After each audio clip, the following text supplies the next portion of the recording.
Dalam kehidupan, kesehatan mental sama pentingnya dengan kesehatan fisik. Namun, hal itu belum sepenuhnya dipahami, khususnya oleh masyarakat di Indonesia. Jika kamu menderita demam, mungkin akan segera periksa ke dokter. Namun, jika kamu menghadapi masalah kesehatan mental, seperti depresi, stres, kecemasan, dan sebagainya, masih banyak dari kita yang sungkan pergi ke psikolog atau psikiater. Alasannya tentu berbeda-beda untuk tiap individu. Tetapi yang paling umum adalah kita tidak mau mengatakan masalah karena menurut kita itu masalah pribadi. Apapun keputusanmu, semua berpulang kepadamu. Hanya jika kondisi itu mempengaruhi pemikiran, perasaan, dan tindakanmu, kamu harus menilainya sebagai masalah yang serius. Dan jika dibiarkan, masalah ini akan mempengaruhi kesehatan fisikmu juga. Jadi, terbukalah. Ceritakan masalahmu setidaknya kepada orang yang kamu percaya.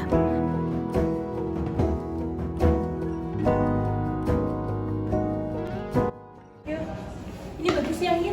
Iya. Kayaknya nanti kita makan di kampus cafe aja deh. Oke. Kamu udah lama, Zah? Enggak kok, baru. Kirain ya dari tadi. Enggak. Kita lihat deh, aku nemu link tes depresi gitu dari grup. Cobain yuk, aku kirim ke kamu ya. Coba deh kirim.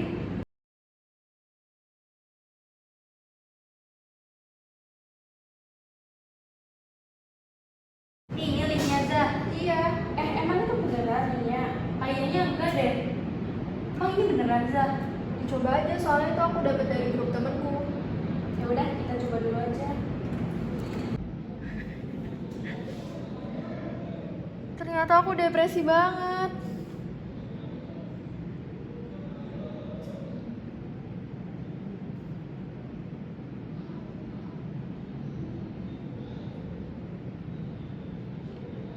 Kok sama ya kayak aku? Kayaknya aku depresi deh. Kalian udah ngapain? Ini loh si Zahra habis nyoba tes depresi online. Ternyata hasilnya depresi berat. Coba dong lihat linknya. Terus bagus ya? Ini nggak boleh tahu. Ini termasuk self diagnose. Ayo, siapa yang ngelakuin self diagnose seperti cuplikan video tadi? Nggak boleh tahu. Self diagnose terdiri dari dua kata, yaitu self yang artinya diri sendiri dan diagnose yang artinya menentukan suatu penyakit yang diderita. Jadi, self diagnose yaitu upaya mendiagnosa diri sendiri dengan informasi yang didapat secara mandiri berdasarkan sumber yang tidak resmi atau profesional.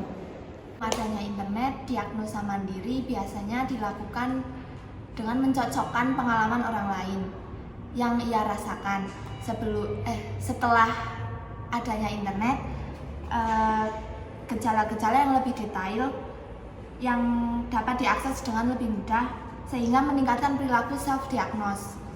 Secara garis besar, self-diagnose adalah ketika seseorang yang melakukan diagnosa mandiri menempatkan diri sebagai seseorang yang sakit berdasarkan teori Talcott-Parsons, tetapi tidak melakukan hal yang seharusnya dilakukan oleh pengidap sakit untuk meminta arahan kepada tenaga ahli yang kompeten. Self diagnose itu bahaya nggak sih? Bahaya tahu. Bahayanya itu apa?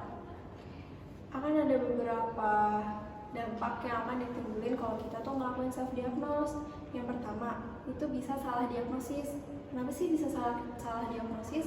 Karena dengan self diagnosis, faktor-faktor penting yang seharusnya ada dalam proses diagnosis itu bakalan terlewati.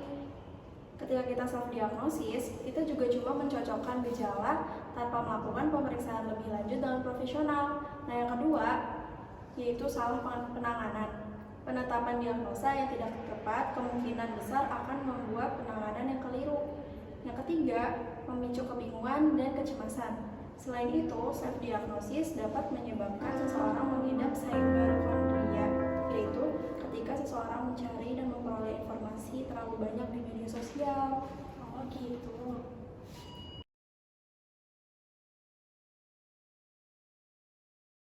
Kesimpulannya bahwa dalam self-diagnosis, masyarakat tidak boleh meyakini seluruh informasi gejala yang didapat dari internet dan perlu mengetahui laman tersebut bersifat kredibel atau tidak.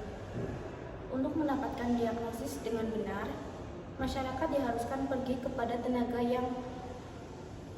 ahli agar tidak dapat terjadi kesalahan atau penanganan.